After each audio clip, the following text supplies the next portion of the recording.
Greetings YouTube, this is Chris McKee with Alamo Music Center. You can find us on the web at alamomusic.com, right here on YouTube, bringing you guitar reviews and information that we want to drop on your noggin. Today we're looking at acoustic guitar body shapes and sizes. You know, there are a lot of different things that factor into the tone, the feel, the response that you get from an acoustic guitar.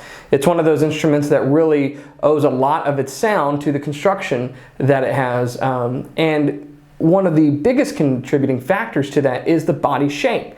Now there's tone woods and there's bracing and there's all sorts of things like finish and whatnot that all go into the overall tone of a guitar, and like I've said before, everything matters. But the biggest contributing factor is probably the body shape that you go with. And which body shape to go with owes a lot to the style of music that you're going to play and the style of player that you are, because each one's going to give you a different tonal response. And not just in the sound that you get, but also in the way it responds to your playing, in the feel that you have compared to the guitar.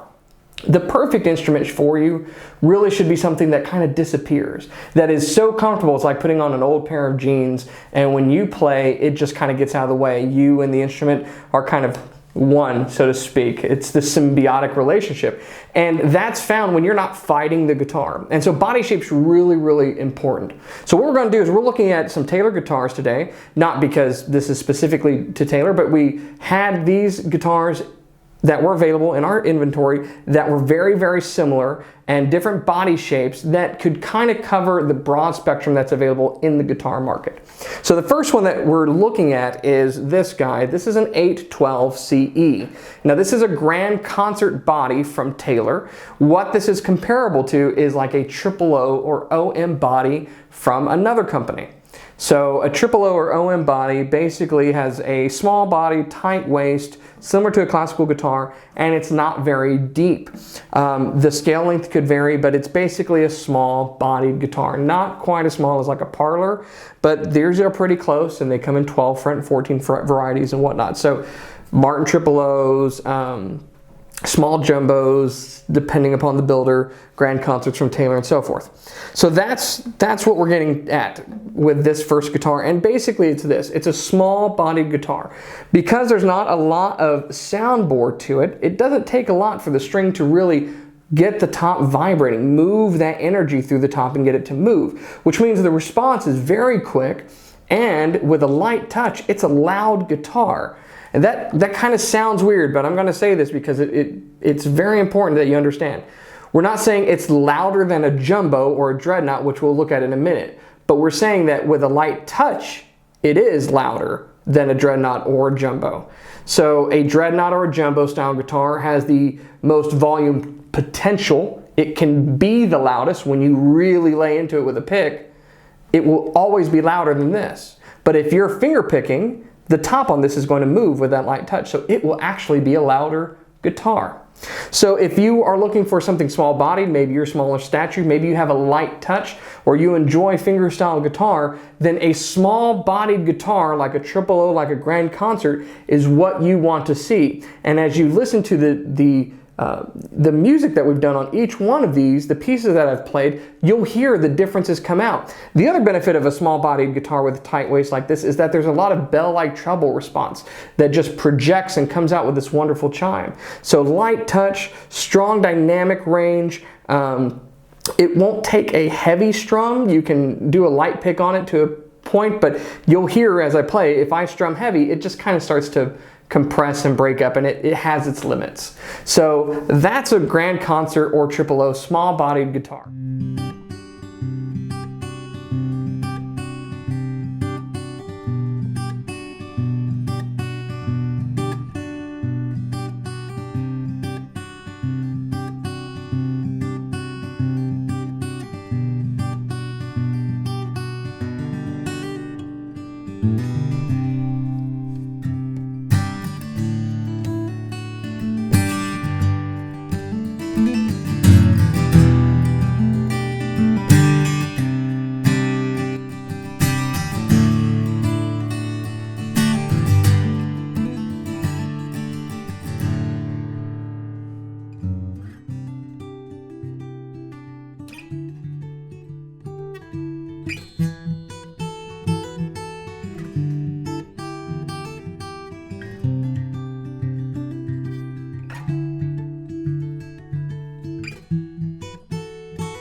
Okay, so the next one in our comparison for today is a Taylor 714 CE. This is a Grand Auditorium body shape. Now that particular body shape is unique to Taylor. Taylor came out with it in 1994, and what it basically is a guitar that's just as wide and just as deep as a Dreadnought, but it has a tighter waist. Now what that does is, like the Grand Concert, it yields a wonderful bell-like chime and some projection. It also, because it's a smaller top overall, has a faster response to it, like we talked about, with a finger picking technique. But it also handles a medium to light strum better than the Grand Concert is. You're going to be able to lay into this and it's not going to break up as much, because this lower bout right here is just as wide as a Dreadnought and the depth of it is just as deep as a Dreadnought. So despite the fact of you have this tighter waist, you still have this area that really will move the air in the body and be able to move more of the top to get sound and projection and handle that pick, pretty well. There's a lot of companies that make something along these lines. Sometimes they're called small jumbos. Martin has one called the Grand Performance body. They're all around this general idea of something that fits between something small like a Grand Concert or Triple O and something larger like a Dreadnought. And so because of that, we tend to call it the Goldilocks guitar, the one size fits all, the Swiss Army knife, things like that. I own several of these guitars that are kind of like this because it fits my playing style, strumming and picking and so forth. And so you'll hear in our demo that it's got a bit more bass than the Grand Concert. With a light touch, it may not be quite as loud, but it's louder than a Dreadnought, but it doesn't have the volume ceiling. It's got a lower volume ceiling than a Dreadnought or a big jumbo style guitar is. So that's something that's like this kind of in between Goldilocks Grand Auditorium body size.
So this is a body shape that should be familiar to everybody. It's the kind of prototypical body shape of an acoustic steel string guitar, and that is the Dreadnought guitar. This Dreadnought body was invented by Martin and named after one of the mightiest ships in the HMS Navy, and it's made to compete with the banjo players and mandolin players of yesteryear before there was amplification. So the whole design around this guitar is to have a big, booming, projecting sound.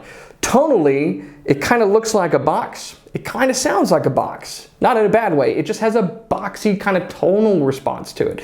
Because the waist is not as tight as we saw in the Grand Auditorium, this shallower waist, along with this big soundboard and this depth, give you this this sound as a whole, so to speak.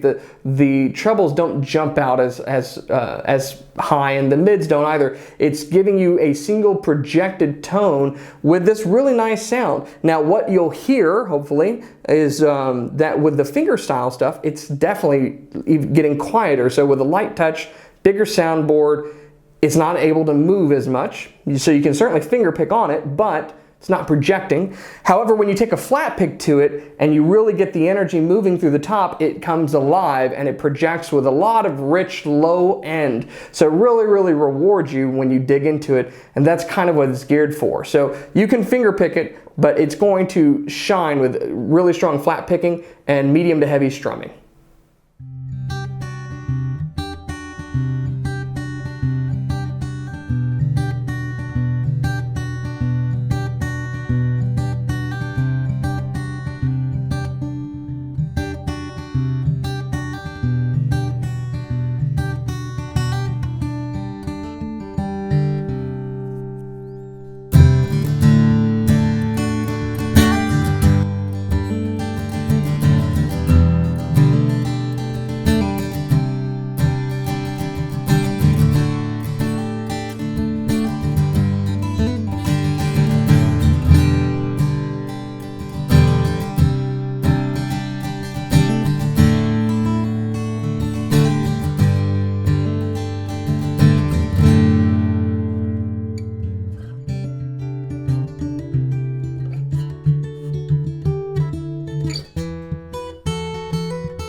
Okay, finally in our comparison today, we're looking at this 718 CE. Now this big hoss of a guitar is actually pretty cool. You won't see this on Taylor's website right now if you went to look for it, because it's not something that's in their standard catalog. But I love this guitar. Rosewood, Lutz spruce top, it's Lutz to love.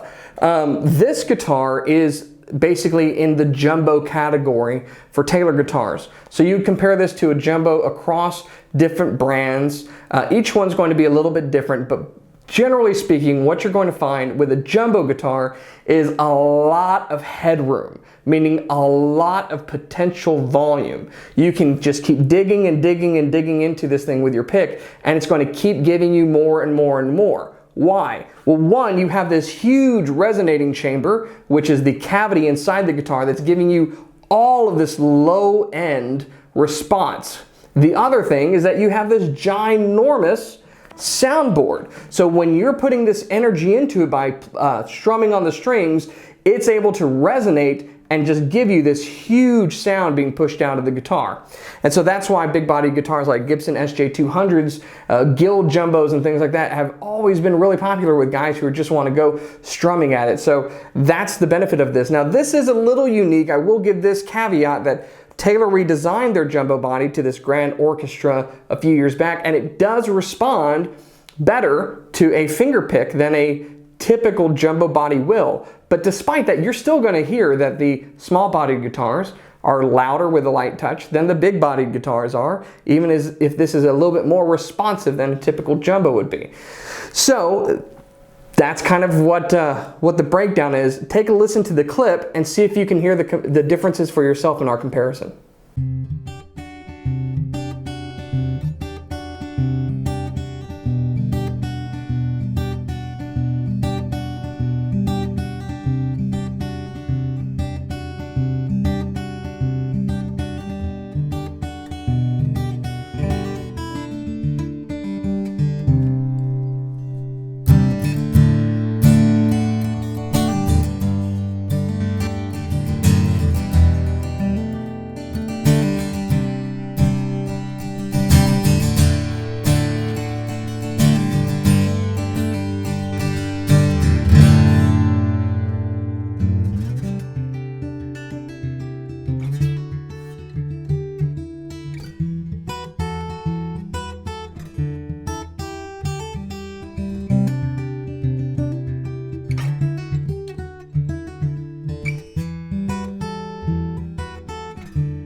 So I hope you were able to hear the nuanced differences in each of these guitar bodies. The tones that jump out and those that are subdued depending upon the size of the body and the response it's giving me as I play the guitars. Which one seemed to match with your playing style? Which one do you think would go best with the way that you play the guitar, the way that you want to play the guitar? Were you able to notice the difference? Were you able to identify what you should probably be playing instead of maybe what you are or what you should be on your next guitar? If you did, I hope this was very helpful. If you didn't, or if you have more questions, contact us. The whole point of this is to let you know that we have expertise to help you find your perfect guitar to fit your needs, your playing style, and what you want to do musically, because we want to help you make music and bring joy to the life of others and yourself. So we hope this was helpful. Please leave a comment below. Let us know what you think. As always, I want to thank you for watching, and don't forget to subscribe.